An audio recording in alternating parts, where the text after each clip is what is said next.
Our Health Services Role in the Revolution by Samora Machel in 1971. Comrades. Today we are starting a new course for training nurses. In 1968 we were forced to suspend such courses and they were stopped for 3 years. For 3 years our struggle and our people were deprived of new health cadres. In the past 3 years fighters have died for lack of medical care, members of the population have died, children have died, because we were not in a position to provide even a minimum of medical aid. In many of the liberated areas, and for many of the people, these past 3 years were not years of struggle against disease. Our people were forgotten, as in the colonial period, during those 3 years. 3 years ago we engaged in the battle to train health cadres. We lost the battle at that time. There is no war in which there are only victories for us and defeat for the enemy. We lost the battle because the political awareness of our nursing students was not such as to permit a true grasp of the meaning and importance of the battle that was being fought, and they thus allowed the enemy to come in their midst. In 1968, our armed struggle made big advances. We were shelling enemy bases and taking them by assault. We were taking Portuguese prisoners of war and capturing tons of arms. We reopened the fighting front in Tete. The essential struggle for the clarity of our political line and for the development of our ideology made the popular objectives of the revolutionary forces quite clear to all of us. This struggle involved the health workers. It was also a struggle between two lines in the field of health. It was a struggle in the defense of the people's interests in that field. What is a Frelimo hospital and what are its tasks? It might at first seem absurd to talk about a political line, a struggle between two lines in the field of health. It might at first be thought that Frelimo wishes to politicize something as apparently neutral as health. In the final analysis, those who believe in apolitical health would say, penicillin and chloroquine have the same effect whether administered by a revolutionary or not, whether given in a Frelimo hospital or in a colonial hospital. Yet all our actions, our whole life, are utterly and radically different from the actions and life in the enemy areas. In the enemy zone, in the colonialist zone, in the capitalist zone, everything is intended to maintain domination over the people, to maintain the exploitation of the people and to provide profits for the capitalists. In the capitalist zone, in the colonialist zone, the roads serve the rapid transportation of the army and police who seize you and take you off to forced labor. Roads are fast routes for coming to collect your taxes. Roads are used to transport the cotton which you produced but which belongs to the company. They are used by the trader who comes to sell back to you at fantastic prices, goods which you and your class brothers produced, and for which the colonialists pay starvation prices. In the enemy zone, schools are for the children of the rich, even though it is your taxes that finance them. If, by some miracle, a poor man's son sometimes goes to school, it is not in order to learn how to serve his people. He will be brainwashed by the school until he is ashamed of his origins, and turned into an instrument of the rich for the further exploitation of the workers. Everything has a content determined by the zone in which it is, by the kind of power that prevails in that zone. In the capitalist and colonialist zone, schools, fields, roads, courts, shops, technology, laws and education, everything serves to oppress and exploit us. In our zone, because we have power, because it is the peasants, the workers, the working masses who plan and lead, everything is directed towards liberating man, serving the people. This is what happens with the hospitals, the health services. In the capitalist and colonialist zone, hospitals are among the centers of exploitation. Because what is at stake is a person's life, the lives of one's nearest and dearest. This is where the greed of the capitalist world shows itself most clearly and shamelessly. One can't enter and be treated in a capitalist hospital in accordance with one's needs. If one is poor and without power of influence, it is difficult to get a hospital bed, even if cancer is devouring your flesh, tuberculosis eating away your lungs, or fever burning your body. The rich man, the gentleman, the boss, has not the slightest difficulty in getting a room, in finding place for himself and those who accompany him. Eminent doctors and university professors are brought in to treat the capitalist's cold, to cure judges' constipation, while nearby children are dying, people are dying, because they did not have the money to call a doctor. In a capitalist hospital they do not examine patients, they examine wealth. Medicine is sold for its weight in gold. Only those who can pay are treated. Food, special diet, fruit, milk, salad, meat and fine fish restore the convalescent's strength. But they are given only to those who can pay, not to those who need them. Even the ambulance sent off in an emergency to fetch someone who is dying often comes back empty because the dying man's family can't guarantee to pay the bill. In the enemy zone, the rich man's dog gets more in the way of vaccinations, medicine and medical care than do the workers upon whom the rich man's wealth is built. It is not surprising, therefore, that in the enemy zone to be a doctor means to be rich, and to be a nurse means very high salary. To be a doctor is to enjoy a position of social prominence as an exploiter. To be a nurse means to enjoy many privileges. In the Mozambique of the colonialists and capitalists there are hospitals only where there are settlers. There are only doctors and nurses where people who can pay live. In Lourenço Marques there are more hospital beds, more doctors, more nurses and more laboratories than in all the rest of Mozambique. Does this mean that Lourenço Marques is the only place where people get sick? In the mines where we work, on the company plantations that we cultivate, on the roads that we build, in the factories, in the fields, in the villages, there are millions of Mozambicans who have never seen a doctor, who have never seen a nurse, who have never had any medical care when they are ill. Our hospital is different. It is not surgical instruments, or medicines that make a hospital. These are of course important, but the main thing, the decisive fact, is the human factor. That is why today, for the first time, the people in Cabo Delgado, Nyassa and Tete are receiving medical care and vaccinations, and hygiene is being taught in the villages. Yet we have still very little medicine, very few surgical instruments, and our buildings are so modest that from outside one can barely distinguish them from ordinary grass huts. Our hospitals belong to the people. They are a fruit of the revolution. Our hospitals are far more than centers for dispensing medicines and cures. A Frelimo hospital is a center where our political line, that of serving the masses, is put into practice. It is a center where our principle that the revolution frees the people becomes a reality. Our hospitals are intended to free the people from disease, to make our fighters, militants and workers physically fit so that they can fulfill the revolutionary tasks in which they are engaged. We cure people through the confidence we inspire, through the high morale we instill in them. Health workers, patients and the medicines all combine to free the people from disease. Our hospitals are centers of the revolution. They exist because of the revolution, and are closely associated with the revolution. Whereas the capitalist hospitals have links with the exploiters, the settlers, because that is whom they serve, our hospitals have links with the people, because they are there to serve them. Thus our hospital is a center of national unity, a center of class unity, a center of clarification of ideas, a center of revolutionary and organizational propaganda, a combat unit, medical staff, students, orderlies, patients and society as a whole are all closely united. In a Frelimo hospital there are no tribes, no regions, no races, no religious beliefs, there is nothing to divide us.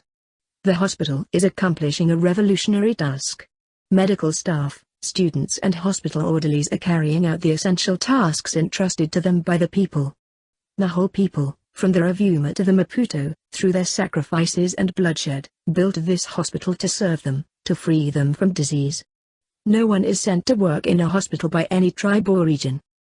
As the patients feel the unity of those working in the hospital, from doctors to orderlies, they will unite with the medical and non-medical staff, and they will all combine their efforts to wipe out disease. If there is disunity, there will be distrust. The patient will refuse medicines for fear that the treatment he is being given will make his condition worse. We are all united in the fulfillment of our tasks. There are no menial or unimportant tasks for us, just because I might be an orderly and someone else a nurse or a doctor. All of our tasks are essential, even though our responsibilities may be different. Feeling any inferiority complex in the carrying out of our tasks and worrying about whether we are being given big or small jobs means a lack of class consciousness. We all come from the working people and we are serving the working people. Our task is therefore a great one. Any other attitude merely reflects elitism, privilege-seeking, the loss of class consciousness and the adoption of bourgeois ideas. Just as we disinfect ourselves on entering an operating theater, so must we cleanse ourselves of incorrect ideas and complexes which could contaminate our hospital.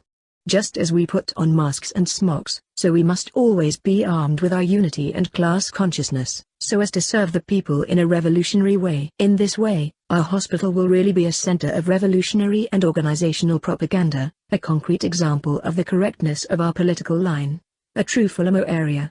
Thus, a hospital performs our tasks fighting disease, molding people and producing. Production can't be separated from our health work. A hospital needs food. Often the local population and Frelimo are unable to supply the hospital because we are at war, because the enemy is attacking us, because our production is one of the enemy's targets. A hospital must therefore try to rely on its own resources, to be as self-sufficient in food as possible. On the other hand, we must not forget the importance of an adequate diet in the proper treatment of disease. Patients need to eat properly in order to get well again. Fruit, salads, green vegetables, meat, eggs, fish and milk are the foods containing the vitamins, salts, minerals and proteins that strengthen the body in the fight against disease. Since a hospital is a center of production, it is also a center for the education of patients. We must not neglect any opportunity of heightening our people's political consciousness and knowledge. In our hospitals there should be no inactivity, no laziness. Moreover, experience has shown that involving patients and especially convalescents in activities, boosts their morale and is an important contribution to their recovery. This said, we should like to suggest that our hospitals should constantly endeavor to widen their range of activities in cooperation with the Political Commissariat and the Department of Education and Culture. We must teach patients and convalescents to read and write, teach them Portuguese, and make sure that they know, understand and regard as their own the cultural wealth of our entire country. We must organize short courses on hygiene for patients, so that they acquire good hygienic habits, which prevent many diseases. We want all those who come to our hospitals for treatment to become active disseminators of methods of hygiene when they leave. We must also remember that in many regions of our country people have very bad eating habits. It is important that the people acquire new eating habits, therefore we should hold short courses for patients in the hospitals, especially for mothers, explaining to them the nutritional value of various foods and even how to prepare them. We can never neglect political work, since this task always has first priority. A patient's stay in hospital should serve to heighten his awareness of national unity, his determination to fight and his hatred of the exploiting enemy. It will now be seen why we define a Frelimo hospital as one of our fighting detachments, a front line. Our nurses, our medical staff, besides having their specific tasks, are also instructors, teachers, political commissars. The activity of our revolutionary medical staff not only cures the body but also frees and forms the mind. The enemy understands this very well, so much so that they have made our hospitals one of the main targets of their bombing raids and of their criminal troops. The hospital, a front line. In starting this course we are opening up a new fighting front. In starting this course we are creating conditions to open new hospitals, more centers in which Frelimo's political line is put into practice. New hospitals are new front lines.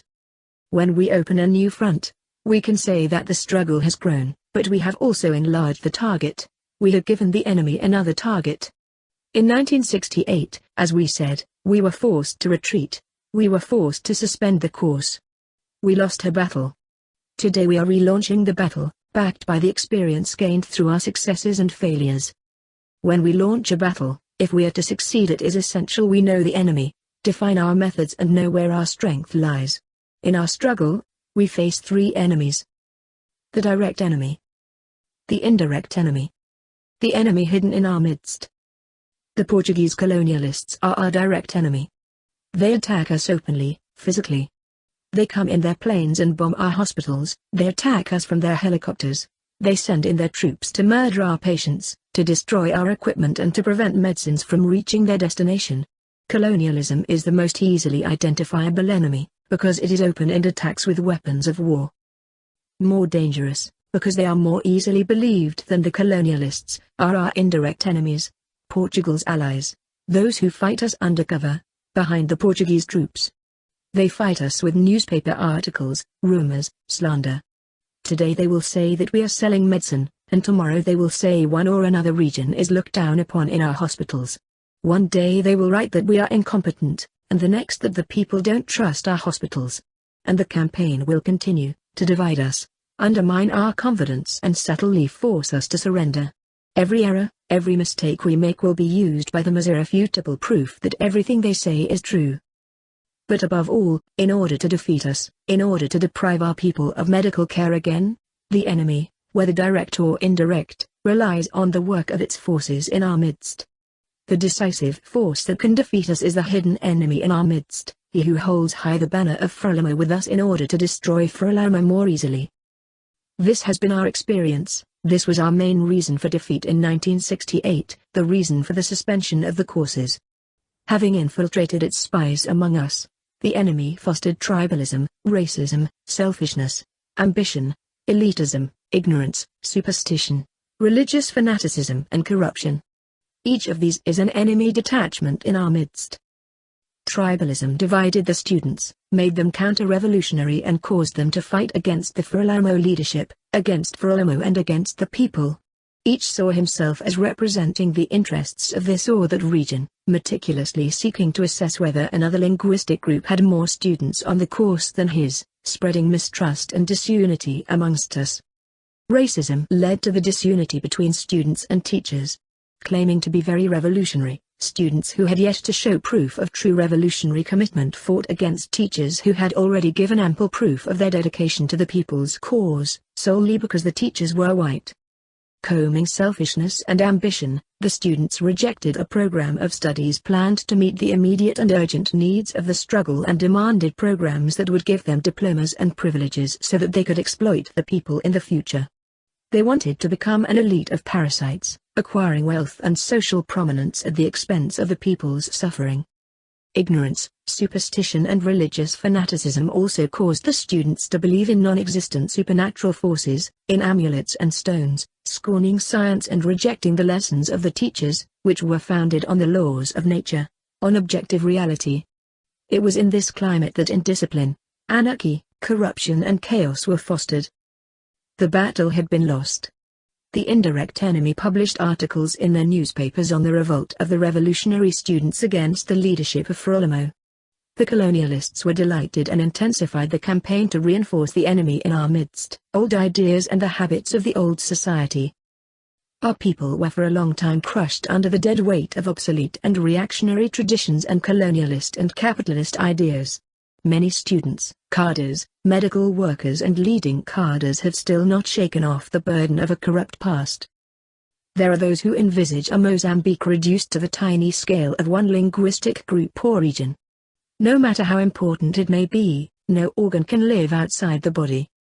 An arm or a leg rots if it is no longer supplied with the body's blood, if it is separated from its unity with the body. Through the unity we create among ourselves, by the revolutionary way in which hospitals serve the people, we give the masses a concrete demonstration of the need to make the nation live and to ensure the death of tribalism. Just as we kill germs and harmful bacteria to protect the patient, a hospital must be a living example of the extermination of the contagious microbe which is tribalism, so that the nation may live. Others seek the answers to concrete problems in the supernatural, which is born of ignorance. They can't yet see that the answer to all problems depends absolutely on the combination of intelligence and energy with the objective laws that govern natural and social phenomena. They seek answers in the heavens when answers can be found on earth. Because the people see science at work, because the people see the results of science, because we continually explain to the patients and people the origins of disease and ways of fighting it, our hospitals can become bases of struggle against obscurantism. The more we believe in mankind, the more superstition among the people will be destroyed. The more our work demonstrates the value of science, the more supernatural obscurantism will be made to retreat.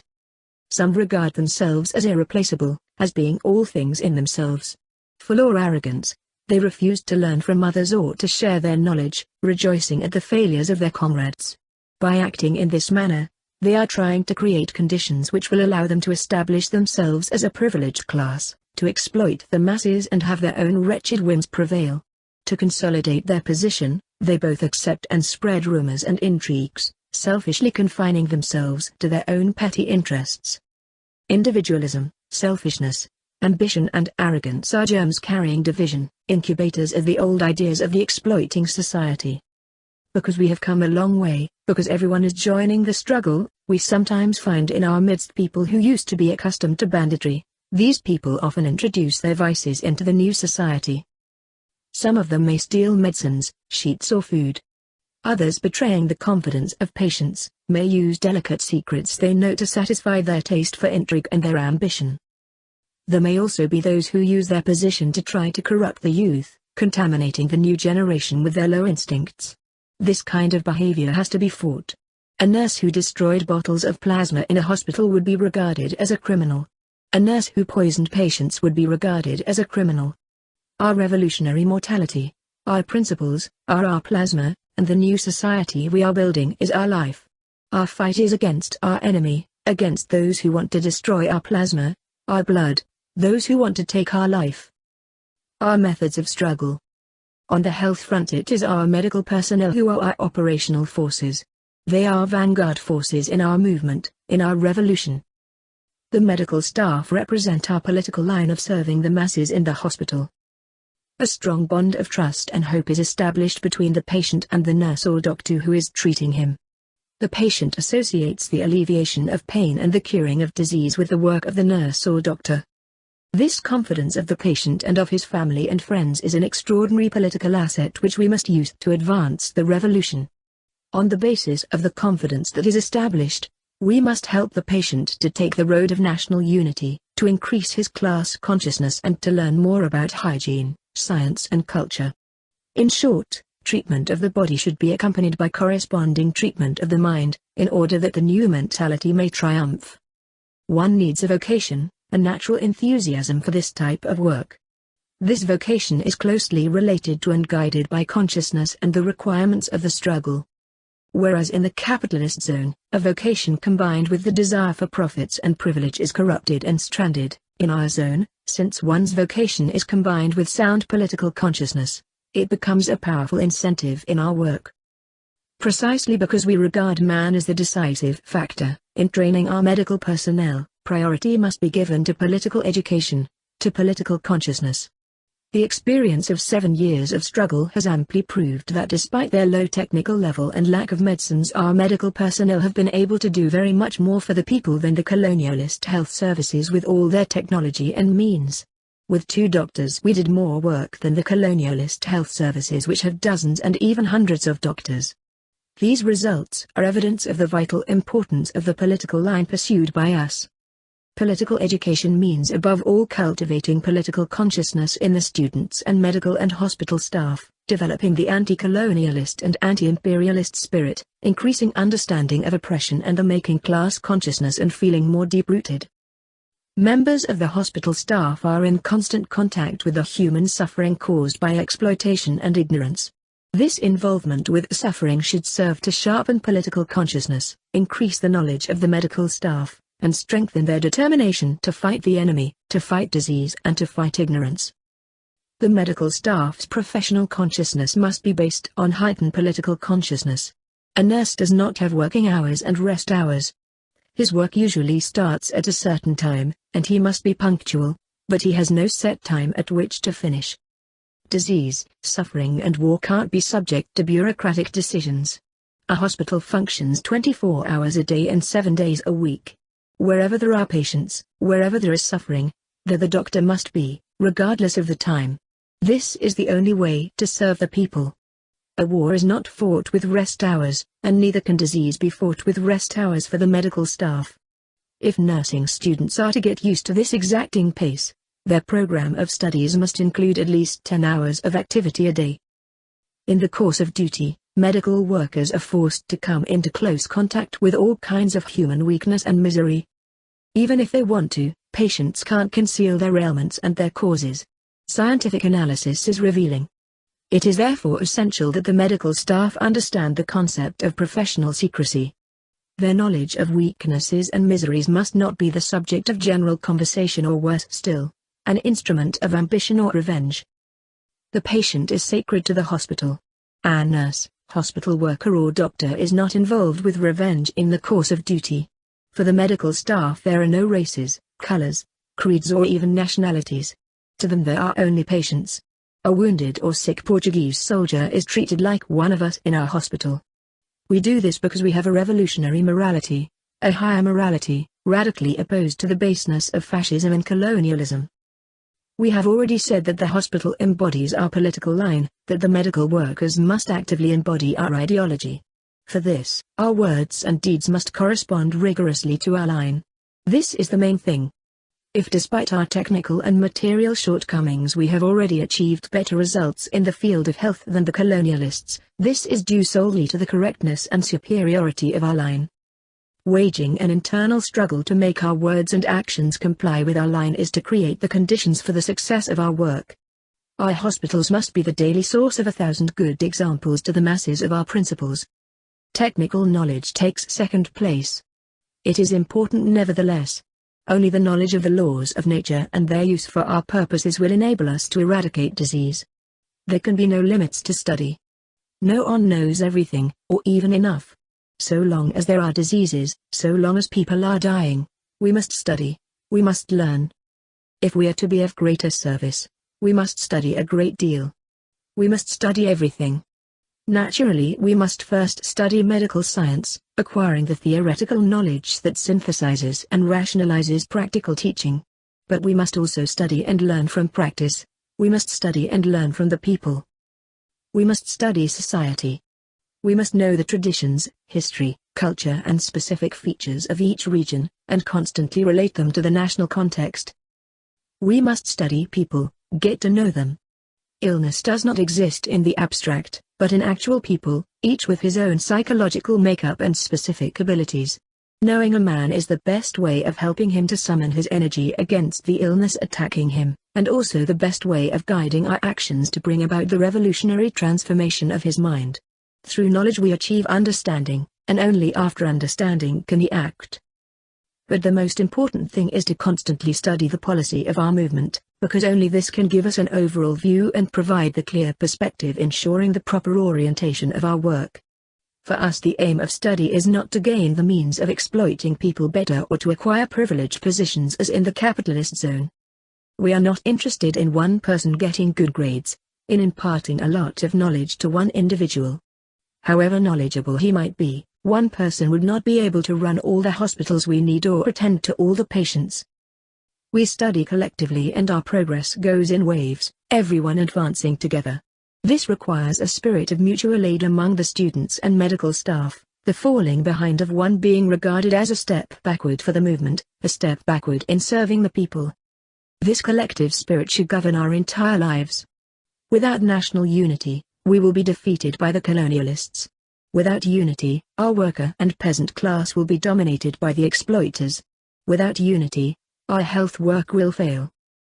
The collective spirit makes us face each problem, each situation, each shortcoming as if it were our own. There is no problem to which we are indifferent.